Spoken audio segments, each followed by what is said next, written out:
March 25th, 1942. Near Gazala, Libya, the midday sun hammered the desert with a merciless heat. Mirage waves shimmered off the dunes as dust devils twisted across the horizon. Corporal Hans Kreutzer of the Afrika Korps squinted through his Zeiss binoculars. Through the wavering haze, he saw something bouncing toward them, a small open vehicle, olive drab, moving faster than seemed possible over that broken terrain. "Ein Spielzeugauto?" he muttered under his breath. A toy car? The toy didn't look like much. It had no armour, no heavy tyres like the Kübelwagen, and its body panels looked thin enough to punch through. Yet, as the German patrol watched, it skimmed over rock and sand as if gliding. Within moments, the unknown machine crested a dune and vanished, leaving only a faint dust trail. That night, under the flicker of oil lamps at the battalion camp, Lieutenant Karl Weber and his engineers discussed what they had seen. They laughed about the crude American vehicle. "American," Weber said with a smirk. "They build tractors and call them military vehicles." But a few days later, fate brought that tractor into their hands. Near the ruins of Bir Hakeim, a firefight broke out between a British reconnaissance patrol and a German Panzer Grenadier unit.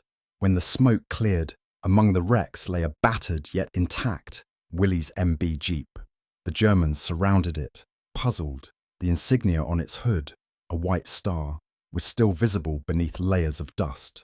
Captain Otto Reimann, a logistics officer, ordered the vehicle recovered and brought back to Tobruk for study. Mechanics marvelled at how easily it started, even after bullet holes riddled the hood. With a quick crank and a cough of exhaust, the engine came alive. It was, as one mechanic muttered, like waking a beast that refused to die. The captured Jeep would soon become an object of obsession and envy among German engineers. April 2nd, 1942, Tobruk, North Africa.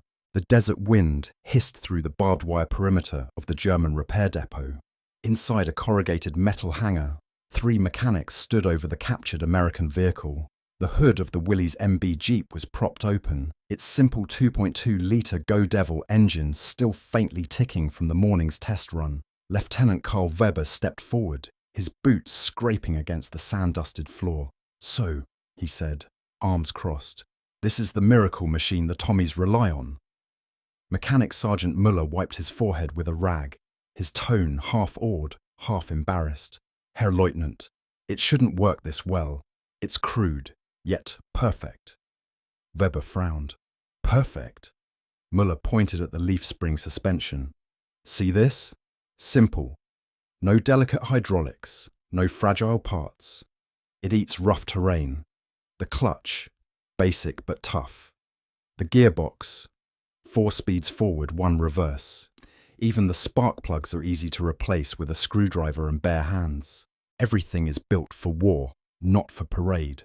The lieutenant knelt beside the Jeep, feeling the coarse steel of the chassis. No chrome, no excess. The steering wheel was thin, almost flimsy. The seats were just canvas stretched over metal frames, but somehow it worked. Later that day, Weber drove it himself. He gunned the throttle and tore across the flat sand outside the depot. The little machine bounced, dipped, and yet never faltered.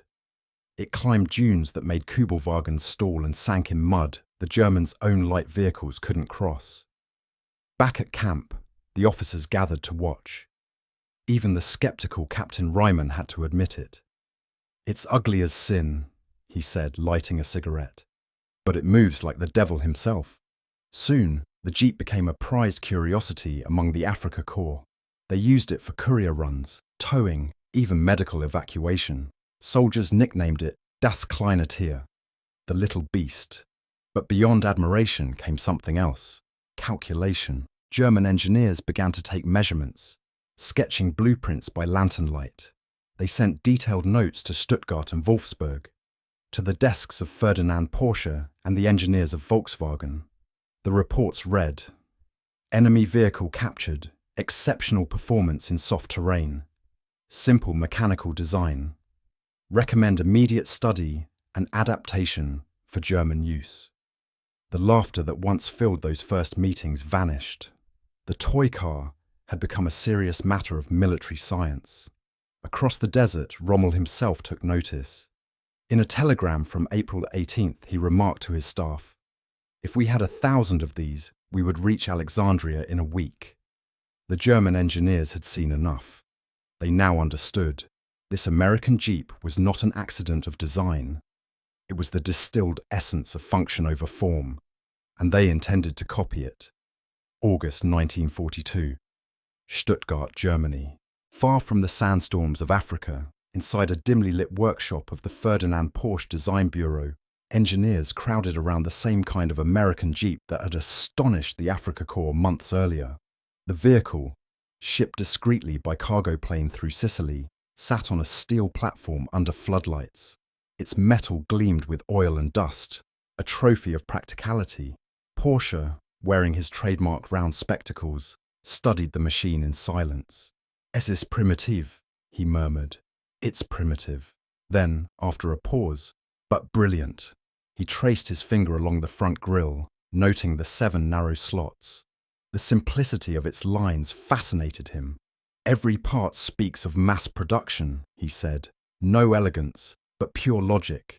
German military planners had requested an equivalent, something cheap, reliable, and able to cross the same unforgiving ground. The result was a new project under Volkswagen Werk GmbH, the Type 82 Kübelwagen. Unlike the Jeep, it had a rear-mounted air-cooled engine derived from the Volkswagen Beetle, and a flat, box-like body designed for easy repair. It weighed less and used less fuel, advantages on paper, but in practice, soldiers noticed the difference. The Kübelwagen performed well on roads and firm sand, yet faltered in deep mud, snow, and steep hills. Meanwhile, the Americans refined their Jeep with unstoppable momentum. By 1943, production was in full swing, nearly 10,000 units rolling out each month from Willys Overland and Ford's plants. In every theatre, from Guadalcanal to Sicily, the Jeep became a symbol of mobility. Still, the Germans weren't done. Spurred by reports from the Eastern Front and the frozen hell of Stalingrad,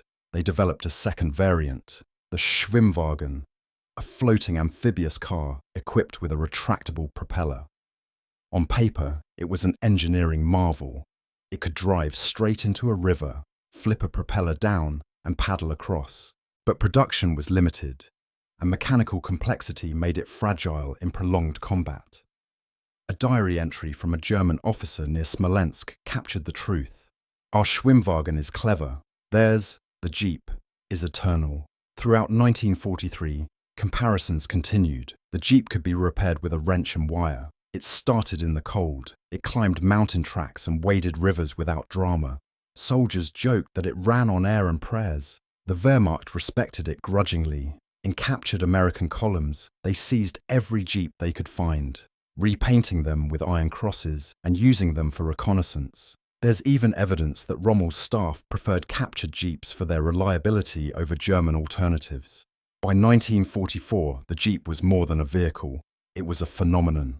Over 600,000 had been built. It carried generals, medics, and infantrymen across every front. When German officers watched Allied convoys storming Normandy, the sight of those little olive-drab silhouettes crawling over the dunes was a grim reminder of their earlier laughter. What began as a joke in the desert had become a lesson written in steel and mud. Simplicity wins wars.